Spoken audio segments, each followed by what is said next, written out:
Hello, hello, testing, testing. Welcome to Royce White Report number 9. We're talking about Vipers versus Idaho Stampede from Boise, Idaho, land of the Blue Horse College. March 13th, 2013. Took me a while to get this video up. I've been very, very busy. I'm going to try to get these up, and I'm thinking about changing the content sooner rather than later. There's another game tonight and tomorrow night. I have a very busy weekend, but I'll get these videos up and you can listen to this wonderful mellifluous Royce White report. Okay, so in an effort to make a shorter video, I'm going to talk about storyline Royce White, end of video. Okay, storylines. Where is Hassan Whiteside? This guy has disappeared. He was playing, I think he was taking Royce White's minutes and playing up to 30 minutes a game just a few games ago. And now he's on the DNP list. Last game he came in for scrub minutes along with Kyle Fogg. I think Kyle Fogg is a scrub, and so that's appropriate. Hassan Whiteside, now that I've had some time to think about him and see different centers play for the Rockets or the Vipers, I think he's a talent, but not a smart basketball player. He'll get you offensive rebound, he'll get you dunks, he'll get you big blocks, but they're not really within a system. He's more of a talent than a player. So that's Hassan Whiteside, and he's not playing so much anymore. He's been replaced by a new center, Chris Daniels, who I believe they traded for. He just sort of showed up on the court the other day, which I feel like happens with the D-League all the time. These guys just show up, and there's no announcers don't talk about him before the game. A new guy comes onto the court, and it's like a new Pokemon has appeared. You just have to sort of make sense and go on the internet and figure out where this guy's from. So Chris Daniels shows up. He's a mobile 7-footer with a good touch around the rim. Okay, Glenn Rice Jr. Now, I've for a long time been on the Glenn Rice Jr. needs to get some more airtime, really, bandwagon. He got NBA D-League Player of the Week last week, but that should just be the start of it. This guy is an NBA talent. There was one stretch on defense where he was just he was insane. He was everywhere that the ball was, and like he gets in the shooter's, like all this stuff happens. He's going back and forth. He jumps into a shooter's face. The shooter misses the shot. They get an offensive rebound. Seems like he's trying his ass off, and everyone else not as much. It's great to just see that he can just dedicate himself to it's like he goes in his head. He just says, "I'm going to play hard," and that's all he does. Whereas other players are trying to conserve energy, this guy's just going crazy. And so he gets in a shooter's face. The shooter misses the shot. Offensive rebound. He's still running back and forth to wherever the ball is. And then the same shooter gets a shot again. He gets in that guy's face again, and the shooter misses. And it was like a 30-second play where it looked like a drill. He was just running back and forth. And God, I was like, go Glenn Rice. That's awesome. Like, what a great player to have on your team. Now, he was kicked off Georgia Tech's college basketball team because something to do with being drunk and having a gun, or one of his friends had a gun. I don't think he had the gun, but maybe he shot it when he was drunk. And anyway, he was kicked off the team for that. And there were other infractions. It wasn't just a one-time thing. So it seems like this guy has the potential to do something, get a whole bunch of negative press for your team from the media, and you don't want to see that from one of your role players. And so hopefully, that doesn't hold him back. That was a few years ago. His defense is wonderful. He is a very strong back down game, which is rare in a player of his build. I'd put him somewhere between a shooting guard and a small forward. I think he's going to play. I could see him playing at the small forward, but he could play either. He's got a great back down game for his size. He's about 6'5". He can dunk. He had the D-League Dunk of the Year, I'd call it, a few weeks ago against I can't remember who, but it's out there. And let's see, dunks. He can block. He's strong on the post. Defense. Yeah, and he gets like 12 rebounds a game. That's partially because they don't really have many rebounders on the Vipers, but you're getting 12 rebounds a game. It's not because people are handing him to you. He's out there getting these rebounds. So he's awesome. Okay, so the Vipers are stacked.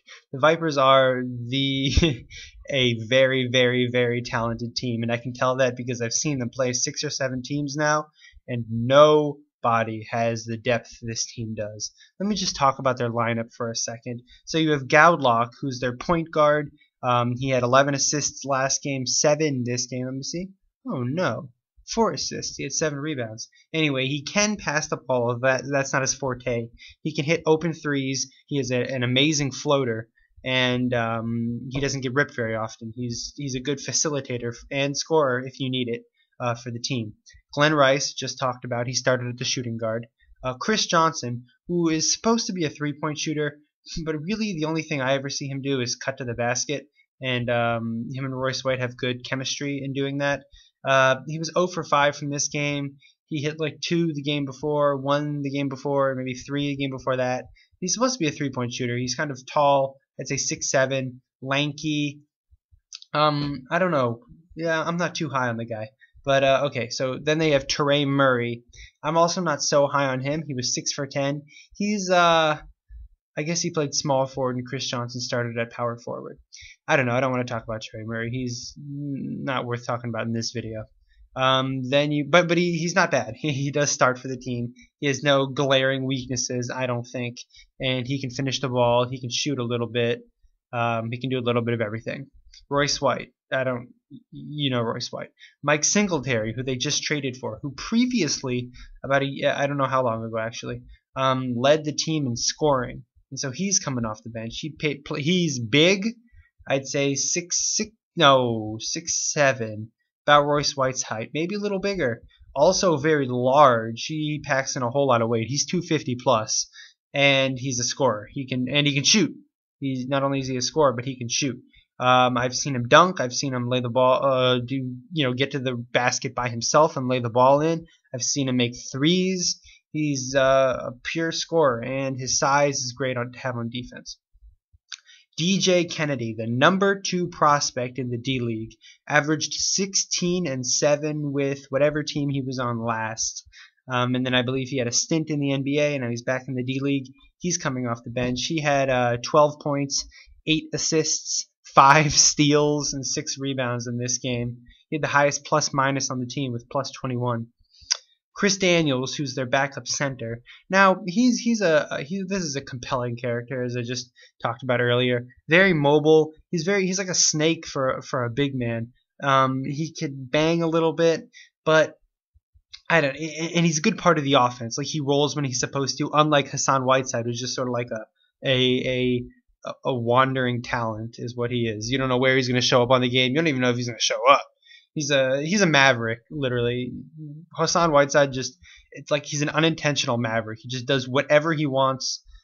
His heart's in the whatever. Hassan Whiteside. Chris Daniels is a little different. Chris Daniels also loses the ball a lot, turns it over. Let me see. Yeah, 4 turnovers. You don't want that from your center who played 18 minutes. And it wasn't like Royce White had 4 and they were just passes were going off players' hands, because that happened a bunch with Royce. I think 2 of his turnovers were just balls bouncing off people's hands. Chris Daniels was just losing the ball. So I don't know. And then hallelujah, they got Tyler Honeycutt back. He was cut a few games ago. I don't remember exactly why. The team wanted him. I don't remember what happened. Honeycutt kept sticking around the games as a spectator, and he's back on the team. He is a premier scorer. He started a few games ago for the Vipers, and I think you can count on 16 self-made points from him. He is a great scorer. I remember one game they were getting blown out. Royce White got ejected in that game, and the whole team was just playing like crap. And Tyler Honeycutt was like, guys, you could just tell in his demeanor and how he was talking to people. He was like, guys, this is 15 points. We're not playing well, but we could turn this around. Keep your head up, play hard, who knows? That was really the attitude he had on the court, and he was like that until his dying breath, and the team lost. So, cool. Kyle Fogg, I don't like him. Hassan Whiteside, the Maverick talent. So, great depth from that team. Where am I at? 10 minutes? 10 minutes? Cool, 10 minutes, perfect. Okay, let's see. Glenn Rice talked about Whiteside, talked about Stackness, talked about. Cool, let's get on to Royce White. Hopefully, I only talk about him for 10 minutes. Royce White was 8 for 12 for 19 points, 7 rebounds, 6 assists, 3 fouls, 4 turnovers. I want to get the 4 turnovers, which is kind of a high number, out of the way right now. 2 of those turnovers were his fault in the fourth quarter.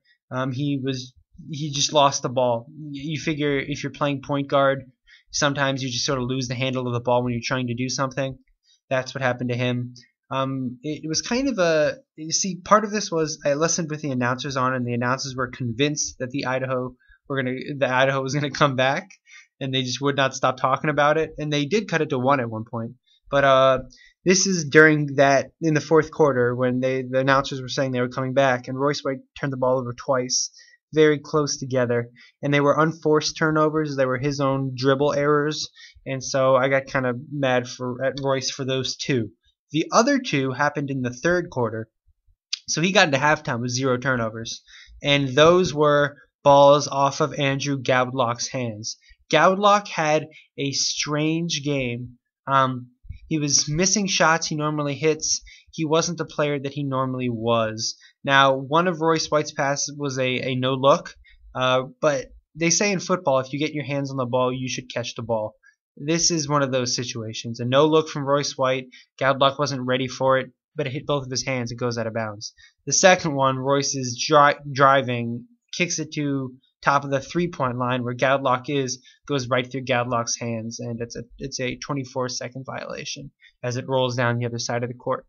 So 4 turnovers wasn't that bad. He didn't get the foul trouble. He usually does. The fouls that he got, I'm very, very critical of his fouls, and he didn't get any terrible fouls.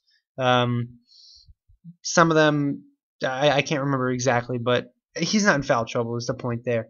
This was his best passing game. He had 6 assists. He could have had 9 that I recall. Just him passing to players ready to score, and then the players not hitting it or missing layups. I'll talk about that in a little bit. But this was his best passing game. He would draw the defense in with his size and how he moves and kick it to open players, and that's what you can get out of a point forward like Royce White. 7 rebounds. I'm not really impressed with his rebounds. I never am. He a lot of times is the only guy getting rebounds. Sometimes Glenn Rice joins with him, and in this case, Glenn Rice was there the whole game. Glenn Rice had 12 rebounds. The rebounds there's not really much to talk about there. 19 points. He was 8 for 12. He missed his first 2 or 3 shots of the game. I want to say 3. And then he was just on fire for the rest of it, making easy layups, making good $1 million move, and then he used to have 10, 15 cent trailer park trash finishes, but I have to say that his touch is back. Earlier I said he was taking shots that he expected to make, and you could tell that because of his shot selection, and I was okay with him still shooting that. He is now making those shots, and there are certain plays that happen in this game where you see Royce White you see the way he shoots, and you see him put a great touch, which means a touch. The way you put touch on the ball is the sort of how you loft the ball towards instead of like push, but loft the ball towards the bucket. And so you saw Royce White put good spin on the ball so that it would go. What happens is you put spin on the ball and it catches on the backboard and hits the rim lightly, so that you have a higher likelihood of the ball bouncing into the rim rather than hitting the rim and ricocheting off. So his touch is back. He was making shots he was missing before. I'm giving Royce White 4 Winnebagos for this game. This was his best game. A lot of the talent you saw in spurts earlier this season, he put it all together in this game. That doesn't mean there wasn't bad, but the good was there for so long, and the good was so apparent and influential on the outcome of the game. I'm giving him 4 Winnebagos. I believe he gets 2 B-Wells. I haven't counted them up. I'll count them up as we go through, but I think he got 2 B-Wells. B-Wells are kind of arbitrary. I could have probably given him more. But yeah, whatever. So this is the game breakdown. Beginning of the game, Royce White misses 2 easy shots at 11:40 and 10:30. The shot with 10:30 remaining was a dumb shot. Didn't look like it was going in. Looked like he was forcing the shots up. I think they came out saying Royce White score some of the first buckets for us, and they designed plays for him, and he felt the pressure to score, and he just wasn't in the flow yet, and it wasn't good.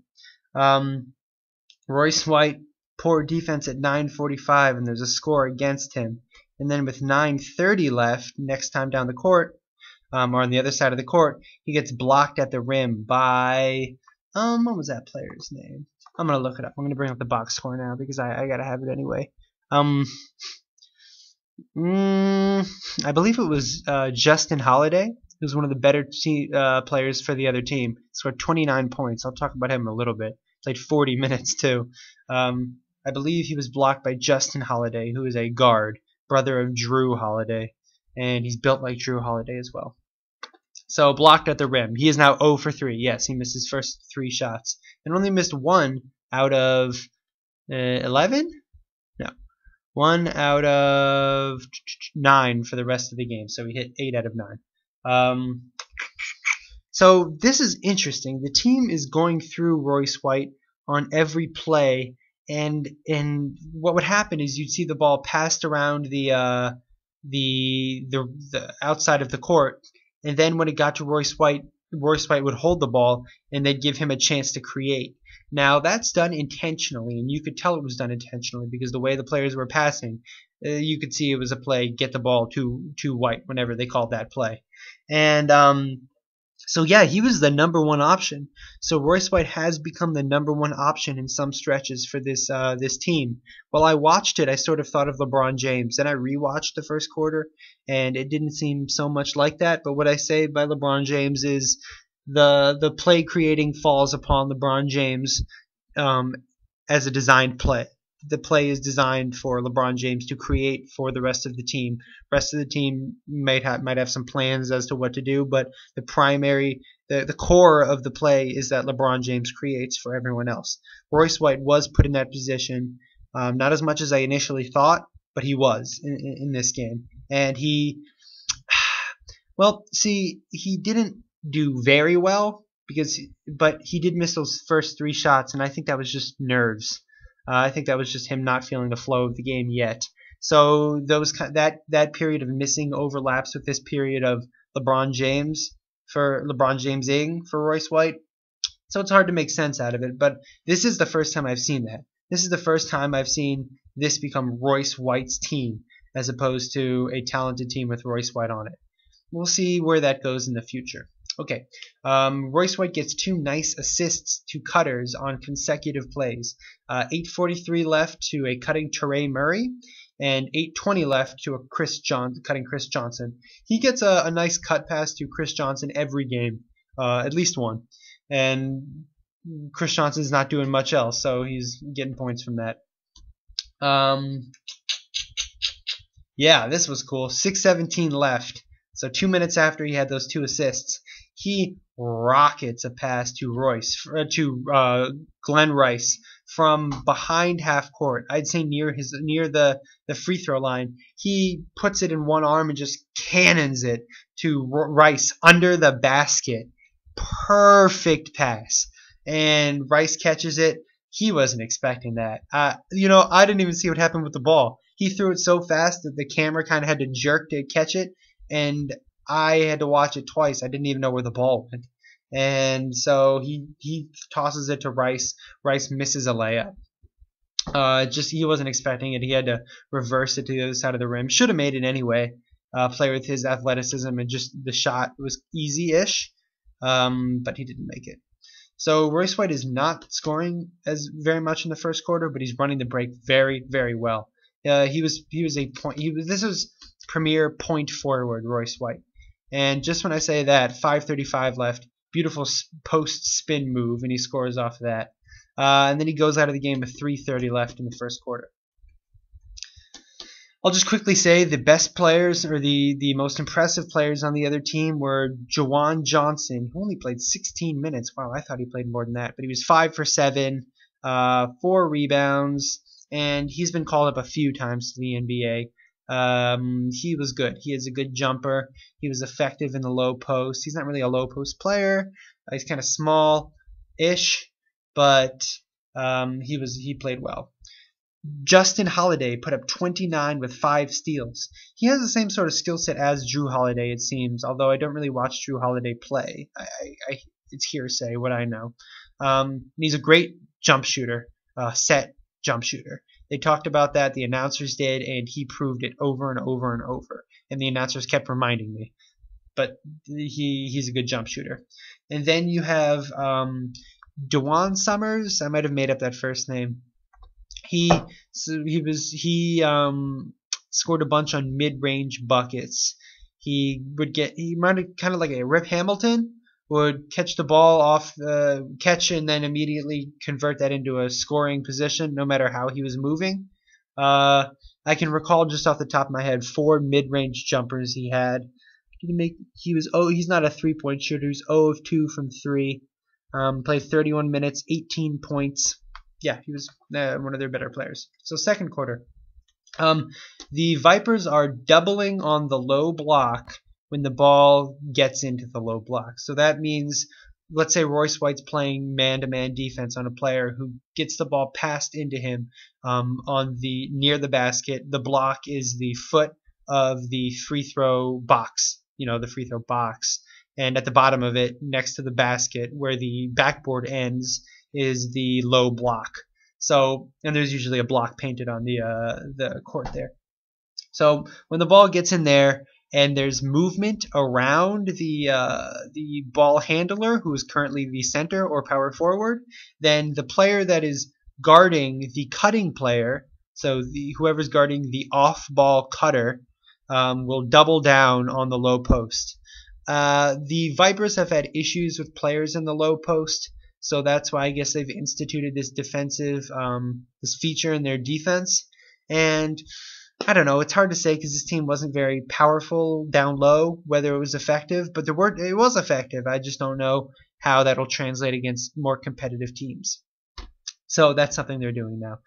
Singletary makes 2 threes in the first few minutes of the second quarter. He's a cool scorer.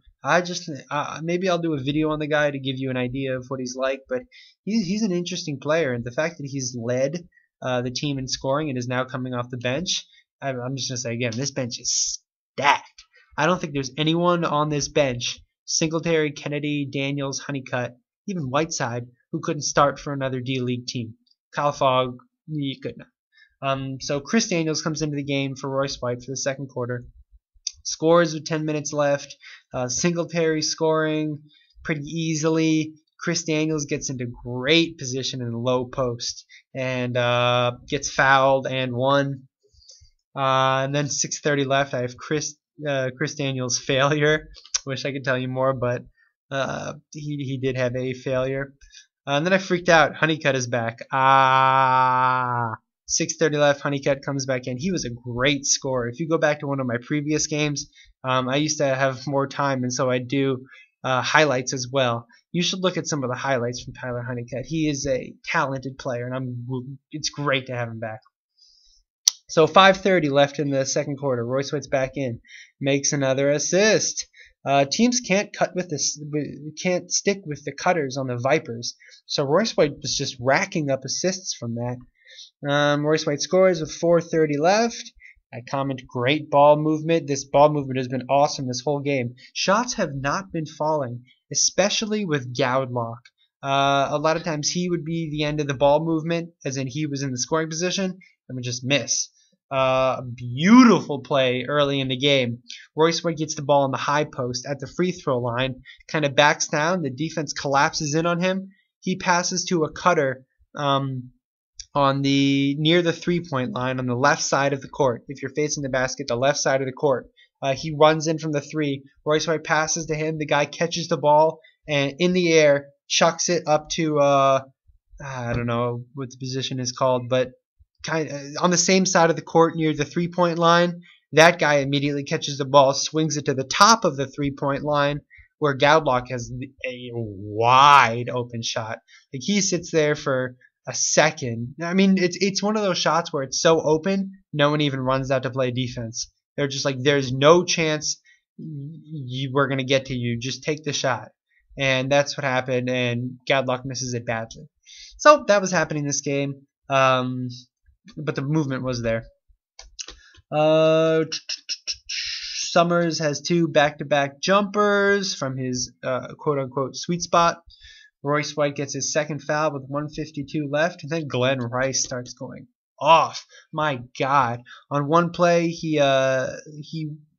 they're walking the ball up the court, pass it to Glenn Rice. 4 seconds have come off the shot clock. He just shoots it, and both of the announcers sort of they both like ejaculated like, what did you just, like, why did you just shoot that, and drains it. So Glenn Rice was hot this game. He was dunking, he was shooting, he was playing hard defense. This was a wonderful game from Glenn Rice. Without Glenn Rice, they do not win this game. Period. So another full court outlet from Royce White. I don't know who, but he scored. Impressive. Second time this game he's done it, and he did it in the last game. It's what Jeremy Lin does. He gets the ball, 2 dribbles, passes it all the way up the court. And the way this team was running, it was like watching the Rockets. The Vipers are a very high-scoring team, and they were showing it in this game. It's cool, and I can't wait for Royce White to do that on the Rockets because his skill set fits the Rockets system.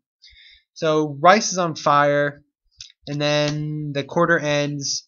Royce White hits a fadeaway 3 at the end of the second. Now Royce White has hit 1 jumper in his tenure with the Vipers, just 1. So to see him hit a fadeaway 3, and then his reaction was just like whatever. And he walks off the court, and then they review it. They don't have a replay, but the refs discuss it and they call it no good. I couldn't really tell. The angle was close. The angle was really bad, and so I couldn't tell whether it went in. All right, I gotta talk about this faster. So it's halftime. Royce White is not a great rebounder. I'm figuring this out. He had like 7 in college. He gets like 6 or 7 now at the NBA level, even as a starter. He's not gonna get 7. He's not gonna get 6. He'll get 5.4. His assisting and less so his points are gonna be his strong points. Okay, Glenn Rice. 3-point play. My comment is WTF. This dude is amazing. Royce White fouled with 9:35 left. Makes 1 out of 2 free throws. The next time he gets fouled, he makes 0 out of 2 free throws. He is not a good free throw shooter. You can see it in his shot. Royce White gets another foul. I take away a B well just because he has 3 fouls right after halftime at this point. And it was an off-ball foul and a box out that negated a shot for his team. So, I mean, he did that before and got ejected. The second I saw it, I was like, oh my God, don't get ejected again. I was getting nostalgic nightmares. So, yeah, I'm taking away a B well for that. Then I felt bad because he'd been doing a lot of good and I hadn't been giving him B wells, but he did that bad that deserved to lose one, and I took it away. So he gets another assist with 8 minutes left, and I'm going to give him a B well for great passing throughout the game, and he deserved that, if not another one, because he was the reason a lot of buckets went in.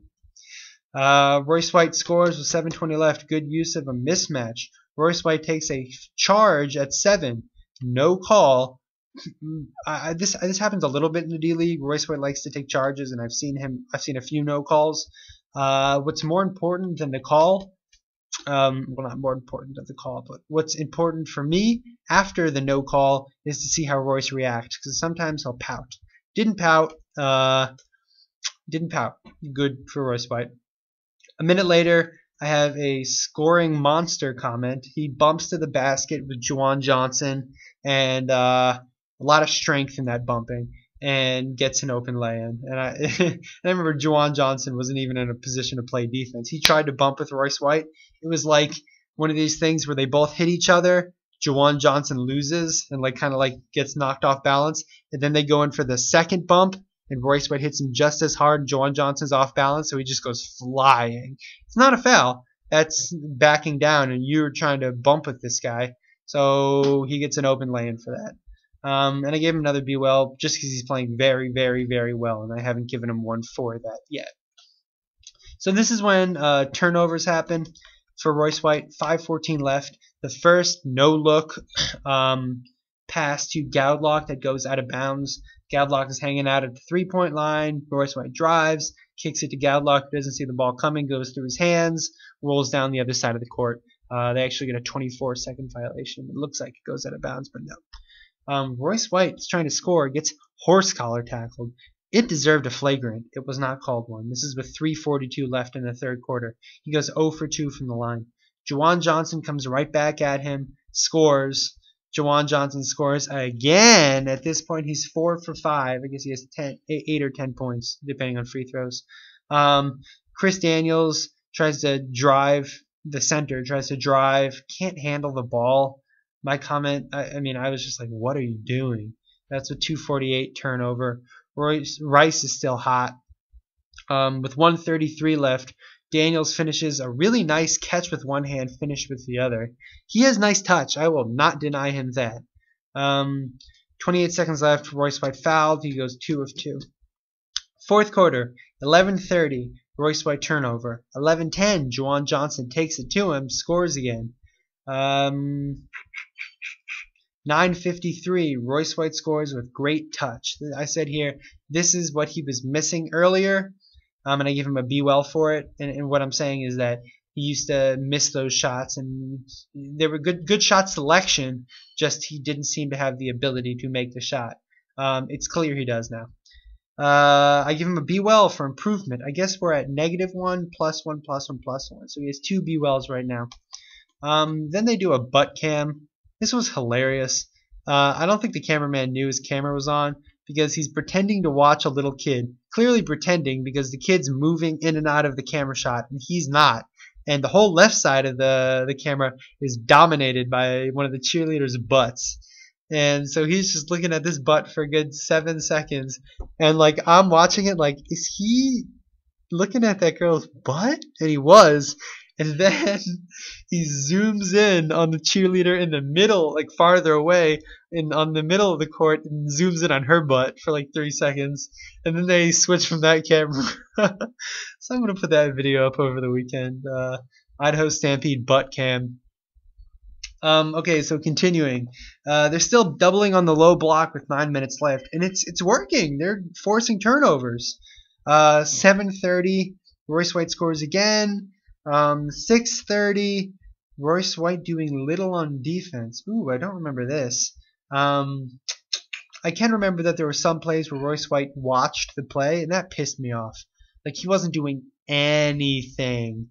And a lot of his man wasn't the one who ended up scoring, but I remember one occasion, had he moved where he was supposed to, like just in defensive rotations, and he wasn't, but had he would have been in position to prevent or foul or I don't even know what, but he would have been in position to stop where the ball had gone. So the ball got to the low block. He was up in the high post when he was supposed to have rotated to the low block, but he just watched instead. So I'm taking away a B well. So he's actually at +1 B wells right now. Scores with 5:40 left. He's doubled. This is one of the first times I've seen him get doubled and turn the ball over. He just kind of, he got doubled and looked frazzled and didn't really have the point guard animal mentality that I've seen from him before when he gets pressured. So he gets doubled and they get him to turn the ball over with 4:50 left. Good defense from him other side of the court. Holiday hits 2 threes in a row, set jump shots. He's an amazing shooter. Royce White turns the ball over again with 3:30 left. And I'm like, I think they cut it to 1 at this point. The Stampede did when the Vipers were up 16 and are clearly the better team. Then Glenn Rice goes off, hits a crazy shot at 2:33. Then Gowdlock wasn't playing very well, but he hits a clutch floater with 1:14 left. 49 left in the game. I think Teray Murray at one point stole an inbound pass and made a shot. And then you were like, wow, all right, that deflated the other team. The team comes down, the Stampede does, misses. The Vipers break back the other way. someone hits a cutting Royce White who dunks the ball with 49 seconds left, that's the end of the game. Best game from Royce White so far. He only gets +1 Be Well, but that might be on me. I might even get rid of the Be Well system, because how's his best game gonna have +1 Be Wells? Yeah, okay. No. I'll give it a chance to survive. 1 Be Well, 4 Winnebagos. Great game from Royce White. Thanks for listening. Likes, comments, subscriptions. That stuff's all good. I'm gonna keep making these videos. I love watching basketball. Royce White, be well.